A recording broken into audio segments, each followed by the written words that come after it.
Hello everyone, welcome to our channel education hotspot. तो आपके upcoming UPSC, EPFO, EO, APFC के exam के लिए हम लोगों ने यहाँ पे एक कॉमन सब्जेक्ट जो ईओ और एपीएफसी दोनों में कॉमन है, ऑडिटिंग की बात की थी। प्रीवियस वीडियो में मैंने बात की थी कि ऑडिटिंग में क्या क्या टॉपिक्स हैं जो हमें कवर करने हैं।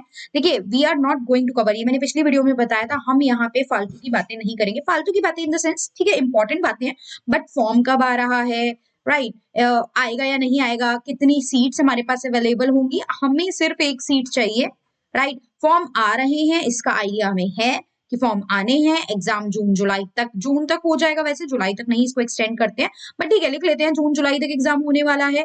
अभी हम लोग जनवरी लास्ट में यहाँ पे स्टैंड कर रहे हैं। जब आप ये वीडियो, आप लोग पता नहीं आप तक ये वीडियो कब तक पहुंचेगी, बट यहाँ पे जब वीडियो अपलोड की जा रही है तो it is 22 of January already, जो जनवरी ऑलमोस्ट खत्म हो चुका है। तो हमारे पास उतना टाइम नहीं है कि हम इन सब चीजों को देखने में ही टाइम निकाल दें, और जब फॉर्म्स आउट होंगे, सीट्स का पता चल जाएगा, तब थोड़ा सोचेंगे कैसे करना है। तो इतना टाइम नहीं है हम लोगों के पास वेस्ट करने के लिए।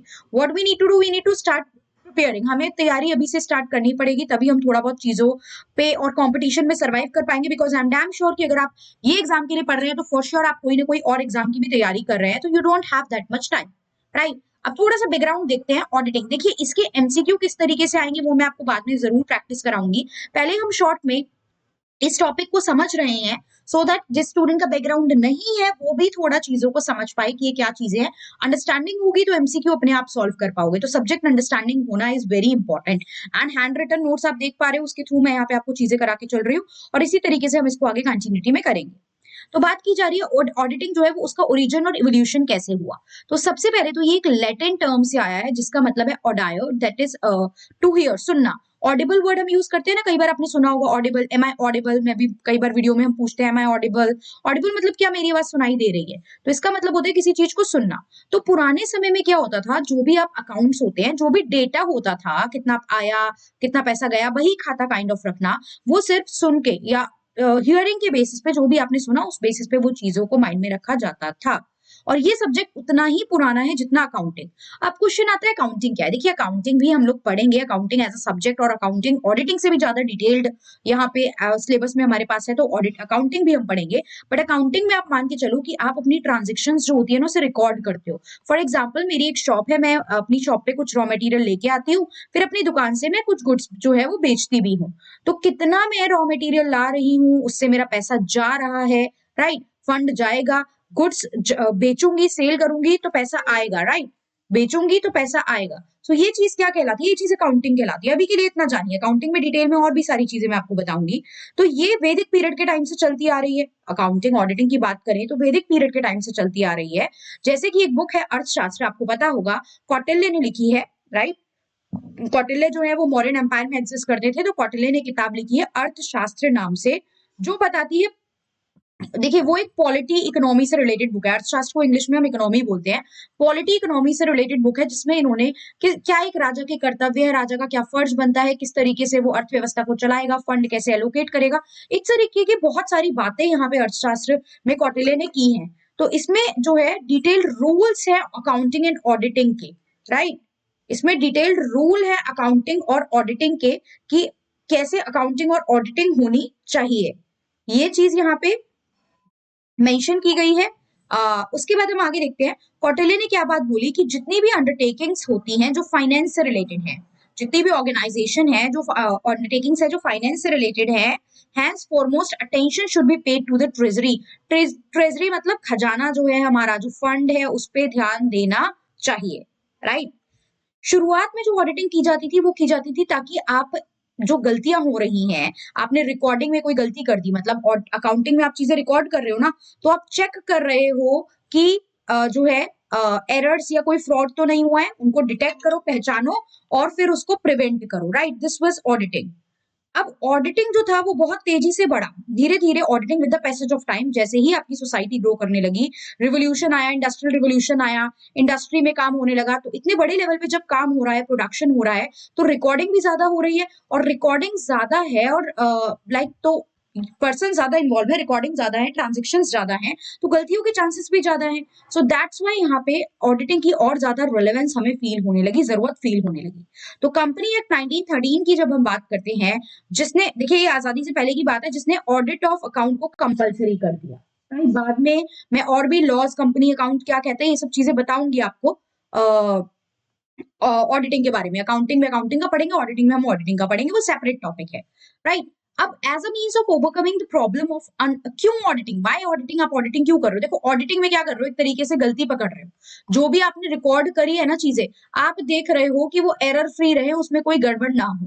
पहले नॉर्मल लेवल पे इतनी टेक्नोलॉजी नहीं थी, छोटे लेवल पे जब काम होता था तो आप सुन सुना के काम कर रहे थे, बट जब बड़े लेवल पे कॉम्प्लेक्सिटी आई, सोसाइटी कॉम्प्लेक्स हुई, इंडस्ट्रियल रिवोल्यूशन आया, कमर्शियल रिवोल्यूशन आया, बड़ी बड़ी कंपनी आई, कंपनीज एग्जिस्ट करना स्टार्ट हुई, तो रिकॉर्डिंग बढ़ी, ट्रांजेक्शन बढ़ी, सेपरेट पर्सन अपॉइंट किए जाने लगे कि भैया अब आपको सिर्फ अकाउंट रिकॉर्ड करने का काम करना है। तो अब गलतियां पकड़ने के काम के लिए भी हमें स्पेशल पर्सन की जरूरत पड़ने लगी। तो गलतियां पकड़ने का एक तरीके से ये काम कर रहे हैं, ताकि बिना गलतियों के अगर हमारा डेटा रिकॉर्ड जाएगा लोगों के पास, तो लोग उस पर भरोसा करेंगे, वो रिलायबल होगा।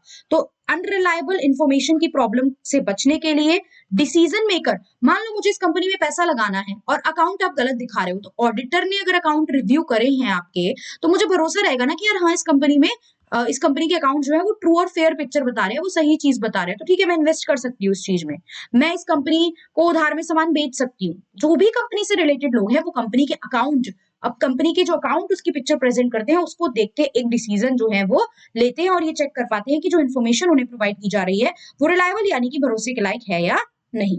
ना, तो ये तो हो गया क्या, ये तो हो गया ऑडिटिंग का हमारा एक तरीके से देखा जाए तो किस तरीके से इवॉल्व हुआ और व्हाई इट इज इंपॉर्टेंट। अब मीनिंग की बात करते हैं। मैंने अभी आपको बार बार बोल के बताया ऑडिटिंग मतलब कि आप गड़बड़ पहचान रहे हो, एक पर्सन आपके अकाउंट को क्रॉस वेरीफाई करेगा, चेक करेगा कि आपके अकाउंट जेन्युइन है, कोई एरर तो नहीं है उसमें, ये सारी चीजें। तो यही यहाँ पे लिखा गया है, एक बार हम देख लेते हैं। Auditing is a thorough examination of the books of account. जो भी अकाउंट आप प्रिपेयर करते हो, ये बुक्स ऑफ अकाउंट क्या होते हैं, ये मैं अकाउंटिंग में आपको पढ़ाऊंगी। राइट, ये अकाउंटिंग में बताऊंगी मैं डिटेल में कौन कौन से बुक्स ऑफ अकाउंट प्रिपेयर किए जाते हैं, कंपनी क्या रिकॉर्डिंग करती है, अगर कोई इंडिविजुअल सोल प्रोपराइटर काम कर रहा है तो उसके क्या क्या अकाउंट बनते हैं। अभी के लिए मानो बुक्स ऑफ अकाउंट जहां पे आप अपनी ट्रांजेक्शन रिकॉर्ड कर रहे हो, कितना सेल करा, कितना परचेज करा, कितना उधार है मेरे पास, कितना मेरे पास पैसा आया, कितना आना है, ये सारी चीजें आप बुक्स ऑफ अकाउंट में लिखते हो।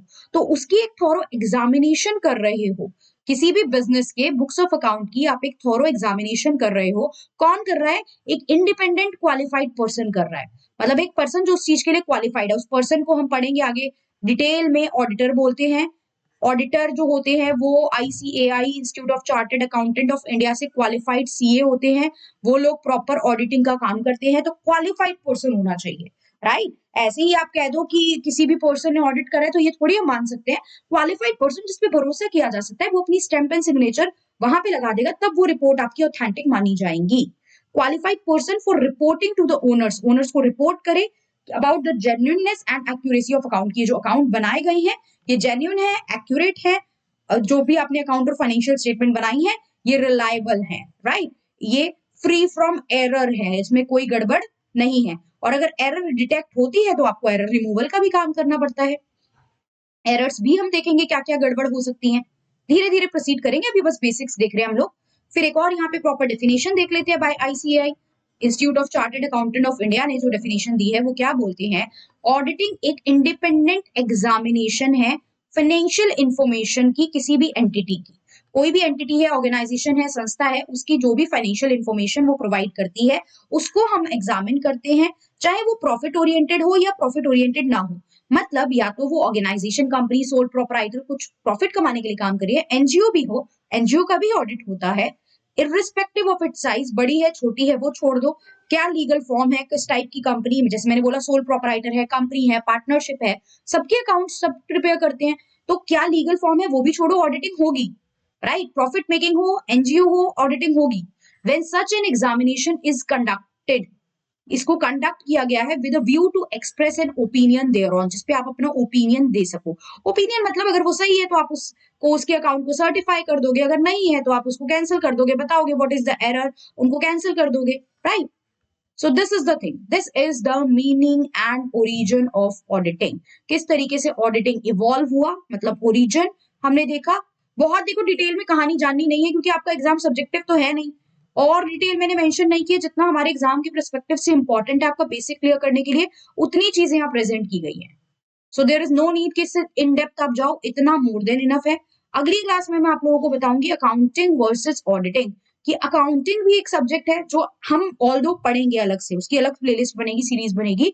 तो अकाउंटिंग और ऑडिटिंग में एग्जैक्टली डिफरेंस क्या होता है, what is the difference between these two, right? Because question आ सकता है 1 2 3 4 करके पॉइंट दे दे, बोल देगा बताइए कौन से पॉइंट डिफरेंस को शो कर रहे हैं, कुछ भी आ सकता है। एक बार हम अपने बेसिक क्लियर कर लेते हैं, फिर उसके बाद ये सारी चीजें मैं आपको बताऊंगी कि किस तरीके से हम एमसीक्यू की भी प्रैक्टिस करके चलेंगे। Clear? Hope it is clear to you, clear हो रहा है। And if you want me to continue the series, you want me to make the series of the other subject also, अगर आपको ये चीजें समझ में आ रही है, अगर आपने अभी से प्रिपरेशन करनी स्टार्ट कर दी है, तो do let me know in the comment box, please मुझे कमेंट बॉक्स में बता के चलिए, सो दैट I'll feel कि yes student are there with me, they are like connecting, आप कनेक्ट हो रहे हैं इस चीज से, और इस चीज को और आगे जल्दी से जल्दी मुझे कंटिन्यू करके कोशिश करनी चाहिए कि हम 1-2 महीने में सारा सिलेबस कवर अप कर ले, सो दैट एग्जाम तक हमारे पास बहुत अच्छे से टाइम हो। बिकॉज जो बच्चे यूपीएससी जिन्होंने भरा है, प्रीलिम्स आपका मई में है, ये एग्जाम अगर जून में आ जाता है तो उतना टाइम नहीं है, आप बहुत कंफ्यूज रहोगे, आप सोचोगे इसको टारगेट करें, इसको टारगेट करने के चक्कर में इस एग्जाम को आप टाइम ही नहीं दे पाओगे, और फिर 1 महीने में ये पढ़ना is a very difficult task, right? वो बहुत डिफिकल्ट टास्क हो जाएगा आपके लिए भी। सो यहाँ पे this is the only way कि अभी से आप 1-1 घंटा भी देते रहोगे, और ये वीडियो तो मैं बहुत कम आवर की, कम ड्यूरेशन की बना रही हूँ, तो अगर अभी से आप हाफ एन आवर भी देते हो इस सब्जेक्ट को, आप वीक में 2 दिन निकाल के भी बैठ जाते हो सारी चीजें कवर अप करने के लिए, तो भी आप लोग एग्जाम तक अच्छा खासा कंटेंट कवर कर सकते हैं। ओके, सो या that's all. See you everyone in the next video with the next topic, that is accounting versus auditing. Thank you for watching.